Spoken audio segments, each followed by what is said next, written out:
講到咱台灣少子化的問題真嚴重，不過在台中有一位張小姐含因翁，12年就生8個囡仔，今年年底要擱再生第9個。負責甲產檢的醫生也講，這是伊做醫生以來所當到自然生產生上濟囡仔的媽媽。囡仔為着嬰仔，8個人同齊來翕一張相片，因攏是同一個爸爸媽媽的兄弟姊妹。台中36歲已經有8個囡仔的張小姐，已經有4男4女，今年閣有新仔。有產期都伫12月，就順其自然啊，寶寶來了就對啊，就好好照顧他這樣。現在就一半一半，最大的今年16了，高1。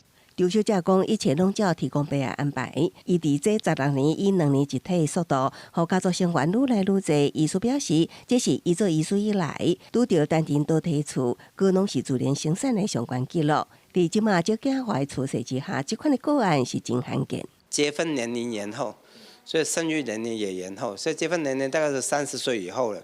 以前30歲就選擇結婚了，現在30歲之後再結婚。結婚他們再晚個2-3年，都是33歲、34歲開始生，所以每個都落到高齡產婦的狀況。教養小孩的話，蠻多時間的，就是教育小孩，對，然後還有就是，小孩生病啊，或者是因為之前還有工作什麼的，所以其實一邊上班一邊顧小孩。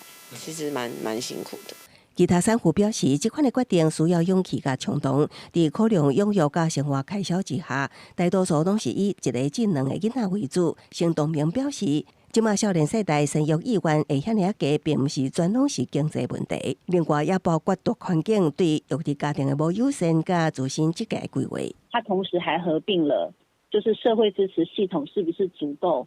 然後生育養育的人在整個社會當中的生活狀態或育兒的生活品質是不是可以維持一定的水平？張東明表示，雖然肯定政府推動育兒留職停薪等相關春秋甲人性化制度，各縣市也予伊生育補助甲育兒津貼，不過也是愛互民眾有感覺，擱佇社會中得到多元接納，生育意願才會當有效提升。